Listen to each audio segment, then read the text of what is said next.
بسم اللہ الرحمن الرحیم۔ تمام دیکھنے اور سننے والوں کو محبت بھرا سلام۔ بچے کی زندگی تباہ کرنے والا جملہ۔ جی ہاں، ایک ایسا جملہ والدین لاپرواہی میں اکثر اپنے بچوں کو روزانہ کی بنیاد پر اس کو دہراتے رہتے ہیں، اور ایک وقت ایسا آتا ہے کہ بچے بڑے ہو جاتے ہیں، لیکن اس جملے کا اثر ان کی تربیت میں واضح دکھائی دیتا ہے۔ وہ جملہ کیا ہے؟ آپ سے گزارش ہے ویڈیو کو اینڈ تک ضرور دیکھیے، شاید کسی کی اصلاح ہو جائے۔ بیشتر والدین بچے کو صبح کے وقت اٹھانے کے لیے جو جملہ استعمال کرتے ہیں کہ اٹھو بیٹا اسکول کی دیر ہو رہی ہے، اور بہت کم ایسے بچے ہوتے ہیں جو والدین کی پہلی آواز پر اٹھ کر بیٹھ جائیں۔ لہٰذا مجبوراً والدین کو یہ جملہ بار بار دہرانا پڑتا ہے۔ بالآخر بچہ اٹھتا ہے، آپ اس کو نماز بھی پڑھاتے ہیں، ناشتہ، اسکول کی تیاری، لنچ باکس وغیرہ سب ریڈی کر کے دیتے ہیں تاکہ اسے اسکول میں کسی قسم کی کوئی تکلیف نہ ہو۔ اسکول سے واپسی پر والدین بہت لاڈ اور پیار سے بچے کو ویلکم کرتے ہیں، خاص طور پر بچے کی ماں۔ بچے کو سارے آداب سکھائے جاتے ہیں، یونیفارم چینج کر کے، ہاتھ دھو کر، کھانا، اور پھر بچے کو آرام کا بھی کہنا، کیونکہ شام کو اس نے پھر ٹیوشن بھی جانا ہوتا ہے۔ یہ ہفتے میں 5 دن اس کی روٹین ہوتی ہے۔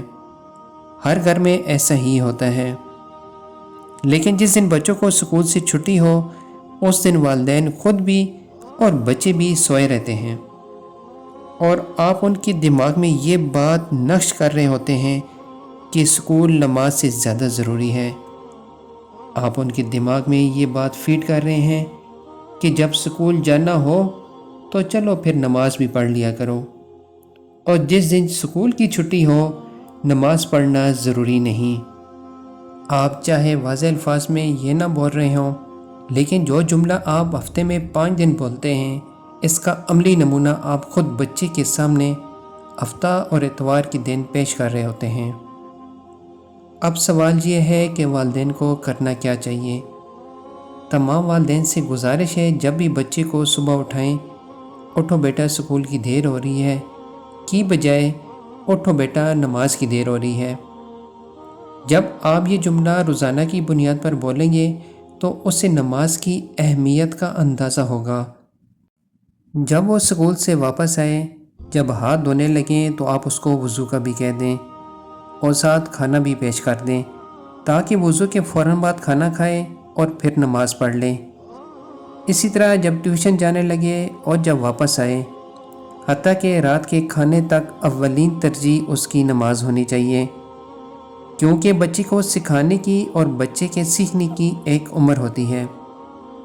اگر آپ ان باتوں پر یا ان الفاظ پر توجہ نہیں دیں گے تو پھر جب بچہ بالغ ہو جائے اور وہ نماز نہ پڑھے تو پھر آپ کا رونا دھونا کسی کام کا نہیں، اور نہ آپ کا گلہ یا شکوہ کرنا بنتا ہے کہ آپ کا بچہ نماز نہیں پڑھتا۔ بچے کو نماز کی اہمیت بتائیں، اس سے بتائیں کہ مولا حسین علیہ السلام نے کربلا کے میدان میں بھوک اور پیاس کی شدت اور تپتی ریت پر کیسے یزید کے سامنے کلمہ توحید بلند کیا، اور جب سر کٹا تو بھی سر سجدے میں تھا۔ اور یہ وہ شہزادے ہیں جن کو پہلے سے ہی اللہ نے جنت کے جوانوں کے سردار کی بشارت دی ہوئی ہے، مگر پھر بھی انہوں نے سجدہ قضا نہ کیا۔ سبحان اللہ۔ اللہ پاک ہم سب کی اولادوں کو نیک، فرما بردار اور دین پر عمل کرنے والا بنائے۔ آمین ثم آمین۔